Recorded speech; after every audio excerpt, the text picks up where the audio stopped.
Se as pessoas realmente fossem cristãos, elas seguiam a Cristo. Se as pessoas realmente estivessem fazendo a obra de Deus, eles olhavam para as determinações que Cristo deu aos discípulos e copiavam. Não é mesmo? Não é simples? Porque Jesus não é Deus. Deus, ele não determinou algo na terra. E o que ele determinou na terra para os discípulos é diferente de hoje? Aonde está escrito esse sistema do jeito que está, se é assim que tem que ser feito? Mas ele tem a determinação bíblica. Mas por que a pessoa não cumpre? Por quê? Porque Apocalipse 17 não deixa. Tá ligadinho lá. É que as pessoas ficam criando, sabe? A minha religião. Mas que religião é essa, gente? Aonde está escrito isso que eu fuço nessa Bíblia e não acho? Porque eu tenho que crer em Jesus, primeiramente.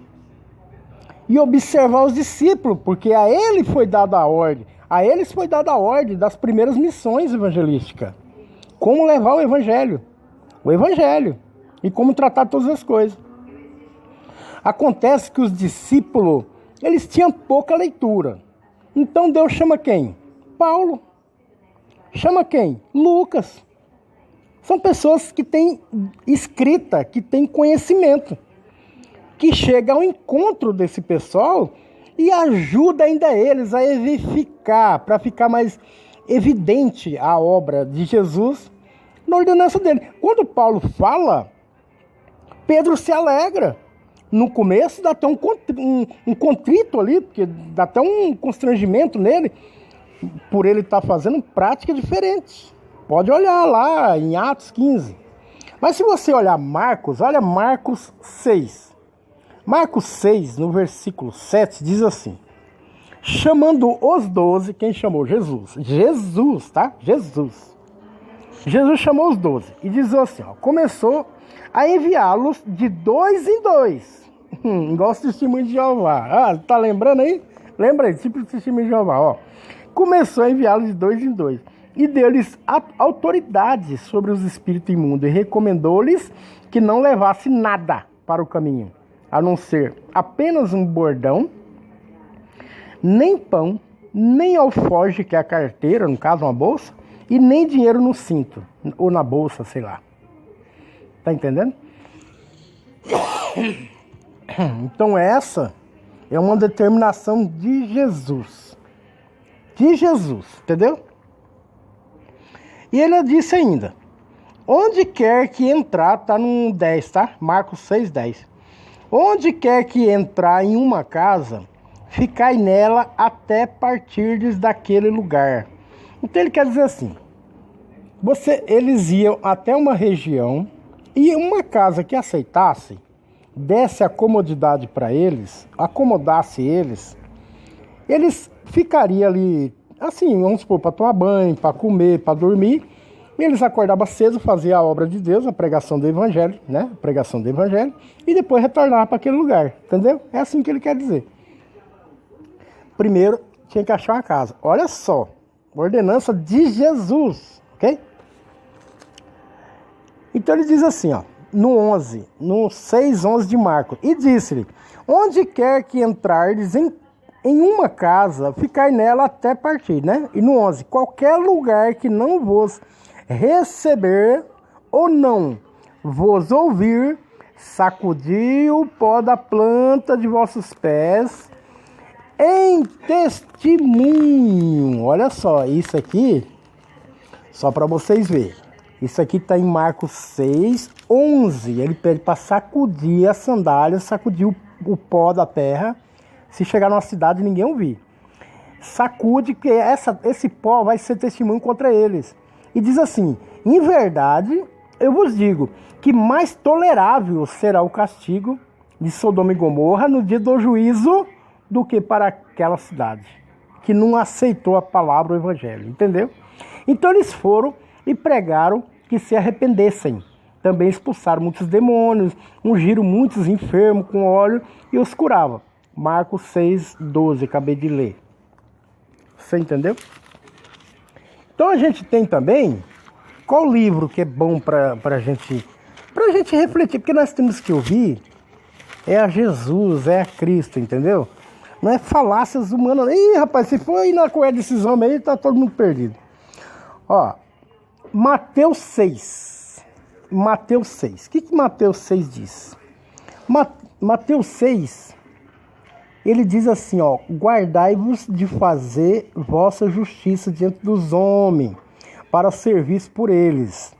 De outra maneira, não tereis recompensa junto de vosso Pai que está no céu. Olha só. Aí ele diz assim, olha só. Para quem... Se Jesus é Deus, então nós temos que acreditar em Deus. Então ele diz, 6,5. 6,5 ele diz assim, ó. Quando orardes, não sereis como os hipócritas. Olha só. Porque eles gostam de orar em pé nas sinagogas. Sabe o que é sinagoga? Sinagoga seria igreja hoje. Porque naquele tempo tinha um templo e tinha sinagoga. Ok? Hoje tem sinagoga ainda, o templo não. Bem que sinagoga não tem nada de ver com a igreja de hoje, viu? Sinagoga era um local para estudo da lei. Então lá tinha os rolos, então você ia lá, você lia, você estudava, fazia suas orações e ia embora, ok? E tem lá um dia lá para o encontro lá. Então eles se encontram com bastante gente para ouvir a palavra de algum sacerdote ou alguém, assim, um rabino no caso hoje, né? Ainda tem até hoje. Então para também... se você acha, por exemplo, que a esmola é errado, que a gente fala esmola, né? Que está escrito aqui esmola. Mas não é esmola, é uma ação de graça para Deus. Então, você quer alegrar a Deus? Então ouça a Deus. Jesus diz assim, ó. Mateus 6,2. Quando, pois, deres esmola... Olha, ele está falando da esmola, não tá? Não toques trombeta diante de ti, como fazem hipócritas nas sinagogas e nas ruas para serem glorificados pelos homens. Em verdade, eu vos digo que logo estarão recebendo a sua recompensa, ok? Então, quando a pessoa vai dar esmola, fala, ajudei, tá vendo aquele rapaz lá? Eu dei R$10 pra ele ali, ó. Ó, eu dei uma marmita pra ele ali, ó, tô te dando uma marmita aqui, mas não esquece meu nome, viu? Entendeu? Você fica dessa forma. Então, ele explica como dar esmola. Jesus diz em Mateus 6, no versículo 3, como dar esmola. Quando tu, porém, estiveres dando esmola, ignore tua mão esquerda o que faz a tua mão direita, para que tua esmola fique em secreto. Olha bem, eu vou falar uma coisa para você. Se você é cristão, se você é um homem de Deus, se acredita que Jesus é Deus, então sai correndo e vai dar esmola. Essa que é a verdade. Mas não precisa sair correndo e procurando gente para dar esmola, não. É assim que funciona. O que Jesus está querendo dizer? O seu próximo. Você está saindo do seu serviço, tem uma pessoa ali no chão, caída ali. Custa, você, tá tudo bem, como que você tá? Precisa de alguma coisa? Às vezes é um copo d'água, gente. Entendeu? Às vezes é um copo d'água. Mas a pessoa fica com aquela cabeça do capeta, sabe? Ah, isso é drogado. Ah, isso é um bêbado. Ah, isso aí quer comprar cigarro com meu dinheiro, quer comprar droga. Gente, tá dizendo alguma coisa a respeito disso aqui? Pergunta pra pessoa, você tá com sede, você quer comer alguma coisa? Compra um pão seco na padaria ali, um pãozinho francês. Um cacetinho que chama em algum lugar, outro lugar é bengalinho, não sei o que, cada um fala um nome aí. Eu conheço como pão francês. Você entendeu? A pessoa começa a criar dogmas, entendeu? A igreja verdadeira não dá esmola. A igreja verdadeira tem que orar aqui. Jesus está dizendo para orar onde?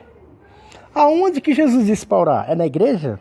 Quando Jesus chegou naquele rico, aquele príncipe rico, e falou para ele disse para Jesus que tinha observado toda a lei. Jesus falou, opa, fez muito bem, tá certinho. Agora só falta uma coisa, vai lá e doa tudo para os pobres. Por que Jesus falou, não, doa tudo para mim fazer a obra? Aonde você viu Jesus pedindo alguma coisa para a obra? As pessoas ofertavam de coração para ele, para a obra. A pessoa que reconhecia nele um Deus ofertava e ajudava na caminhada dele. Nunca faltou nada para ele. Bem ao contrário, a pessoa chamava até ele de comilão, glutão e bêbado. Se vocês não sabem, Jesus é chamado de bêbado na Bíblia. bêbado e comelão. Porque Jesus encheu a cara mesmo, viu? Não vem com essa não de falar que é suquinho de uva aí, que isso é coisa de crente. Pessoas que cuidam de placa de igreja, de saia, de cabelo, cuida de cabelo na perna, no sovaco e tudo quanto é lugar nas axilas. A pessoa fica preocupado com vestimentas. Esse pessoal é esse aí, que rompe a palavra de Deus. Se Deus está falando, ele não é Jesus, não é Deus? Se ele está falando que tomou vinho, ele está falando que comeu peixe, que comeu favo de mel. Se ele está falando que fez todas essas coisas, por que a pessoa fala que é mentira? Você está falando que o milagre dele, o primeiro foi o vinho, Você estava num casamento, todo mundo entristeceu. Aí deram suco de uva, todo mundo ficou alegre. Então deixa acabar o suco aí de uva aí quando acabar você começa a distribuir de novo, vamos ver quem vai alegrar. A não ser as criancinhas. Está falando de alegria. Se ele era considerado um bêbado, os fariseus chamavam ele de bêbado e comilão. Vocês não sabiam? Se alguém quiser, é só entrar no PV e me chamar que eu coloco para vocês. Agora ele explica como orar. Ele disse para o camarada levar o dinheiro para o templo? Não. Ele disse para como orar. Ele falou que é para ir no templo? A oração verdadeira tem que ser no templo? Ele falou para aquela Maria samaritana lá? A oração verdadeira no templo? É no monte? Onde que é? E aonde que ele está dizendo que é a oração verdadeira? Ele diz assim, em Mateus 6, no versículo 5, ele diz aonde é a oração verdadeira. Verdadeira, é Deus que está falando, é Deus? Jesus não é Deus, você não é cristão? Você é cristão ou religioso? Você é cristão ou religioso? Então, se você é cristão, segue a Cristo. Cristo diz assim, o seu lugar verdadeiro para você orar. Olha só se você tem capacidade de fazer isso. E quando orardes, não serei como os hipócritas, porque eles vão para as igrejas. Mas ele diz assim no versículo 6 de Mateus 6. Mateus 6, 6. Tu, porém, quando orares, entra em teu aposento, em teu quarto, e fechando a porta, se a casa tiver, tá? Se não tiver, pode ser aberto mesmo. Ora a teu pai que está em secreto, e teu pai que vê em secreto te recompensará ao público, aos seus olhos, para você ver a resposta. Aí você vai ver a resposta de Deus, ok? De Deus. Isso eu estou falando biblicamente. Está aqui na minha voz, na minha palavra, eu estou em PV para resolver qualquer questão. Se quiser, eu coloco aí no grupo, em qualquer lugar que quiser colocar. Quiser que eu mande e-mail, no Face, onde quiser. Não tem nenhum problema para mim, não. Eu só estou colocando a relatividade de um verdadeiro seguidor de Cristo. Seguidor de Cristo. Não, religioso não. Religioso não. Um seguidor de Cristo. Porque religioso é esses que saem correndo para orar na sinagoga. Você sabe onde é sinagoga? Sabe o que significa sinagoga, né? Tinha um templo que era o maior e a sinagoga que era esparramado nas cidades. Ok? Ou nos bairros. Então eles se encontravam no templo e também nas sinagogas, ok? É como se fosse a igreja matriz e as filiais, ok? Mas tudo isso caiu por terra, você entende, né? Quem crê que Jesus é Deus, crê na verdade. Quem não crê, busca rapidamente o primeiro espaço que você tiver, primeiro salão que você vê desocupado, você aluga, pronto, você já está na casa de Deus. Você monta ali põe uma caixa, qualquer coisa ali, faz um altar, pronto, ali já está ali a morada de Deus. Aí você faz o quê? Leva a sua família lá, dorme lá, todo mundo lá e pronto, fica lá até esperando o Salvador voltar. Porque é ali que é o lugar santo, não é? Não é um espaço que é o lugar santo? E o que Jesus disse? Quem é santo? Quem que ele está preocupado com quem? É com a salvação das pessoas. E ele mostra que nós deveremos fazer o quê? Quando for doar, quando você for dar esmola, falou para o príncipe, vende tudo e dê de esmola para quem? E quando for ofertar, quando for dar esmola, ofertar é esmola, entendeu? Paz e graça, essa que é a maravilha do Evangelho. O Evangelho que acaba com esse trânsito de religião, rapaz. Isso é a desgraça que só traz maldade para o ser humano. Isso é a escravidão do diabo. Você pode ver que o mesmo Satanás que atentou a Eva, que tentou a Cristo, é o mesmo Satanás que prende as pessoas nesse trem aí. E você pode ver, olha Jesus, olha o Evangelho, os discípulos, olha tudo. Olha para você ver a diferença de Gálatas.